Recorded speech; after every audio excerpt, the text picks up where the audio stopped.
Hi there, this is Marla, and today I'm going to show you how I created these note cards with the flower design as well as the little box that holds them.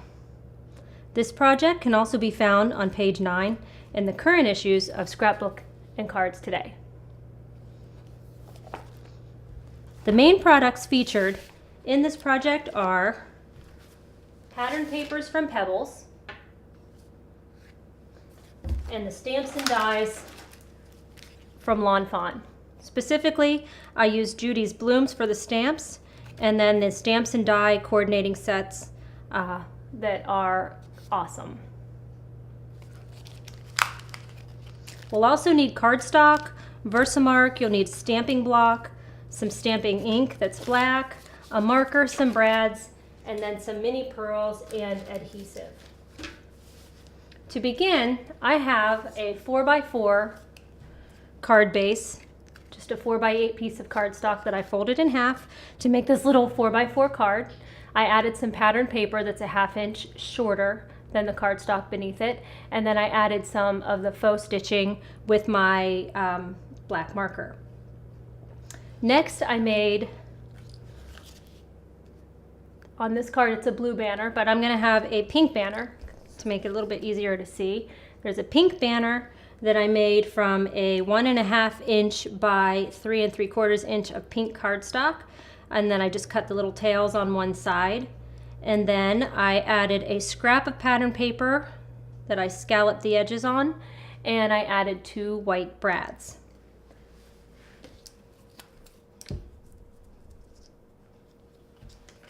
Go ahead and attach that right like so. Now we need to add the frame that the flower will sit in, and to do that I used the stamp from Lawn Fawn. I used this stamp right here, and I stamped it onto my gray and white pattern paper.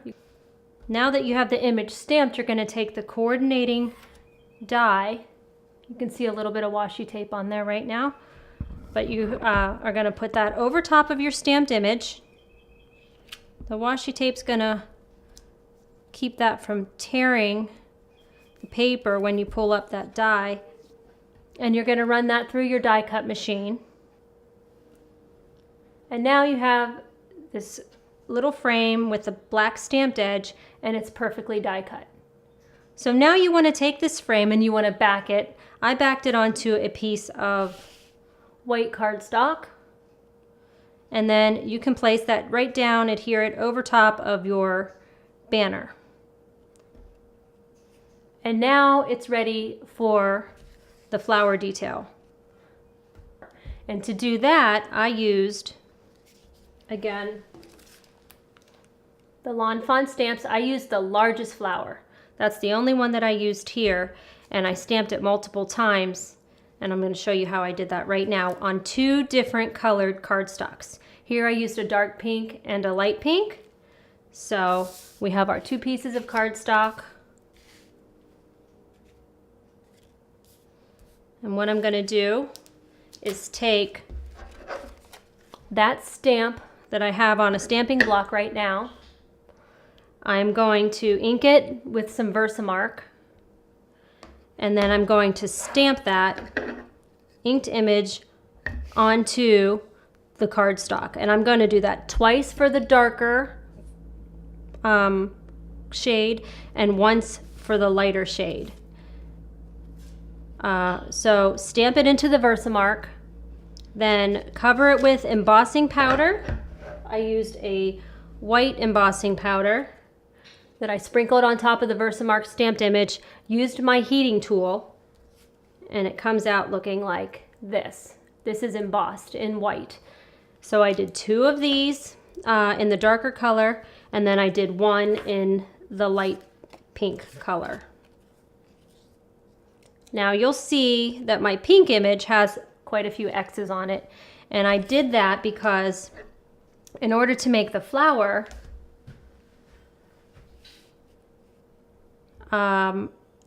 I had to cut away certain parts of the larger flower to build up the base. So I cut this whole image out once to have that. That's isolating the flower. It's just cutting out all around the edges of the embossed area. And then on the pink, just to help me know what exactly I had to cut, I X'd out some of the outer leaves, or petals, I guess, of this flower, so that you could layer it up and still see some of the pink underneath. So I X'd out the areas, I cut around the white embossed edges again, and I came up with this. So then you can stack this. I line up the centers because then you're able to kind of get an idea exactly how it sits on there. And I was able to put that on top. So you can still see some. It starts to build up the texture and the dimension just a little bit. And then on this second stamped piece, I cut only those 5 petals on the top that you see on the top. So just the 5-point flower that sits on top, basically. And I have this.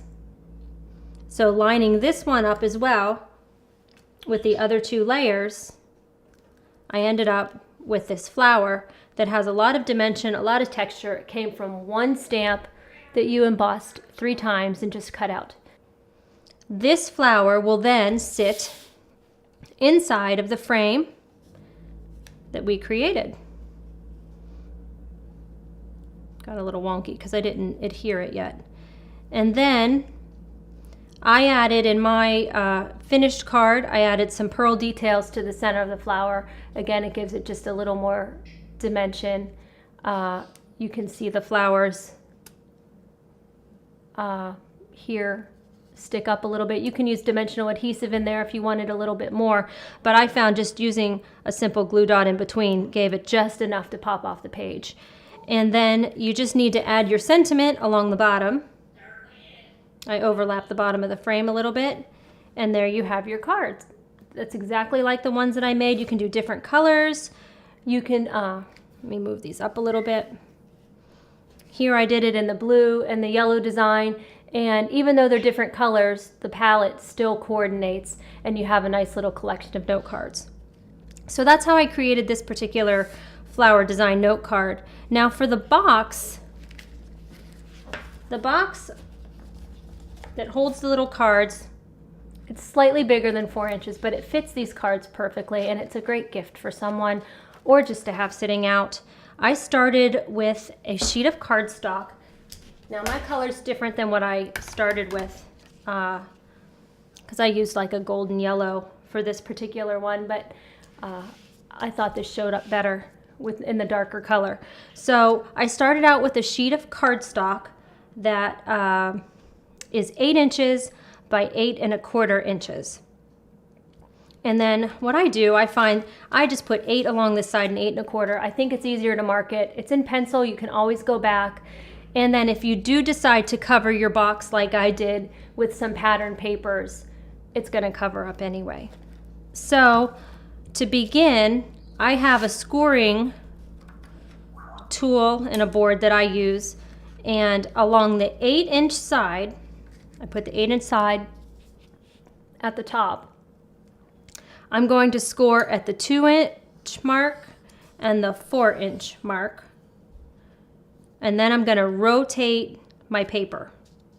So rotate it once. So now the 8 1/4 inch side is along the top. And I'm going to score it at 2 inches. And now I'm going to flip the paper. So the 8 1/4 inch side is still along the top, and I'm going to score that one at 2 inches. Now, what I find, it's easy to visualize the box if, I can move this to the side. It's easy to visualize the box if you go ahead and fold on your score lines. Oops, it's getting away from me.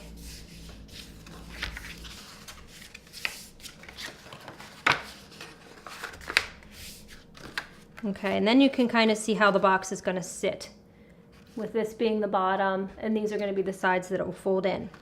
So if you notice on my box, it would kind of be laying open flat like this. I have the slanted angled sides. You can keep it big if you wanted to. You can do a decorative edge. I just thought that I would kind of angle mine down.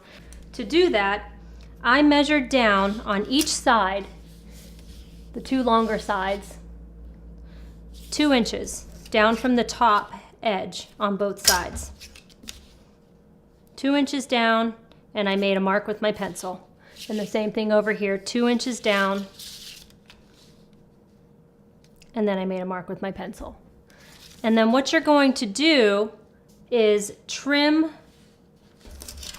from the score line to your pencil line to make your slanted line for the sides of your box. You're going to do that on both sides. I just ran it with a pencil to make it easier for me to trim. I'm going to trim mine with scissors, but I use my paper trimmer typically to make sure I get a perfectly straight edge.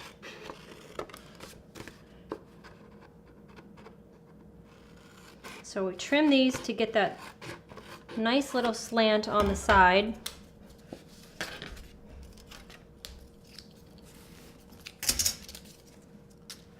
And then at this point you can, this would be the interior of my box just because how I have it folded. You can add pattern paper to decorate the interior of your box. You would just measure, this is 4 by 4, just measure a slightly smaller piece. And then the edges are a little trickier because you're going to need to build your rectangles and do the slope again. But just measure your pattern paper slightly smaller, and that way you can decorate the inside and or the outside of your box. I think it's easier to add the papers before you assemble it because you can really make sure that that adhesive's working and everything is perfectly tacked down there. But I'm going to continue with showing you how to build the box. You can also do this in pattern paper, and that way you wouldn't really have to go and cover this. You'd have the pattern paper base that you can then layer your embellishments on and have a really nice finished piece. Again, I used pattern paper on mine, and I did do the inside and the butterfly design. So now to make the box able to be glued together, we are going to trim 2 lines right along your scores. Basically, they're your 2 and 4 inch scores right here and right here. And you're going to do the same thing here. Just these 2 side panels you're going to trim on the scores.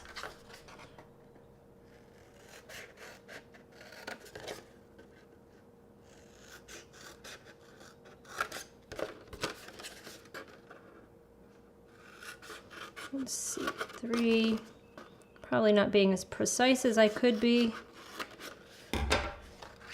And then you will be able to fold up the flaps of your box and start to see how this really takes shape. It will fold right in to create your own little box. So glue that together. If you have your papers on there, it's going to look pretty cute. And then the note cards will fit in there perfectly. Here is my finished box again that I created. And it covered it in papers. And then I just added a couple bands of pattern paper to go all the way around, just to jazz it up a little bit. And then I added a couple stickers that came with the Pebbles papers that coordinate well. And I added 3 little brad details, just because all of my cards have the same brad detail, just to kind of coordinate. And then I added the ribbon. I think that always adds a little bit of dimension to a piece when you have something popping off the page, quite literally. So that is the piece that I created for this spring issue of Scrapbook and Cards Today in a little bit more detail. I hope you learned something on the project and liked the design. I appreciate you watching. Thanks.